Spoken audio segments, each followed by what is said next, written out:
Ұлттық кәсіпкерлер палатасы жанынан құрылған арнайы кеңес мүшелері бизнестің дамуына кедергі келтірген келеңсіз жайттарды ортаға салды. Кәсіпкерлердің құқын қорғау үшін құрылған кеңес әділдік іздеген әрбір іскер азаматқа көмек береді. Кеңеске мүше депутаттар, прокурорлар, қаржы полициясының өкілдері мен заңгерлер кәсіпкерлерден түскен шағымның ақ-қарасын саралады. Әсіресе 1300 адамды тұрақты жұмыспен қамтып отырған Қазақстан қағазы мекемесінің арызы қызу талқыланды. Даулы мәселені сарапқа салған палата заңгерлері құқық қорғау органдары кәсіпкерге қиянат жасап, негізсіз іс қозғаған деген тұжырым жасады.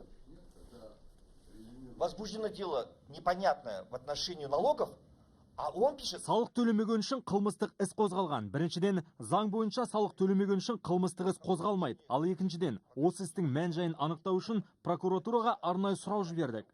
Бізге мекеме иесі несие төлеуден жалтарып жүр деген жауап келді. Сонда қылмыстық іс салыққа байланысты қозғалғанда, ал прокурордың жауабы мүлдем басқа. Сонда бұл қалай болғаны? Несиенің салыққа қандай қатысы бар? Прокуратура не имеет права. Несие төлеуден жалтару дерегі бойынша қылмыстық іс қозғалған. Ал нақты салық бойынша салық департаменті 2013 жылдың 30 желтоқсанда салық төлеу бойынша тексеру жұмыстарының актісін ұсынды. Белгілі болғандай, Қазақстан қағазы серіктестігі 2008 жылы қазынаға 128 миллион 980 мың 440 теңге мөлшерінде салық төлемеген. Барлық даулы мәселе тек заңдық тұрғыда қаралау тиіс. Сондықтан кеңес мүшелері істі тек бақылап, соттың әділ шешім шығаруына ықпал етеді.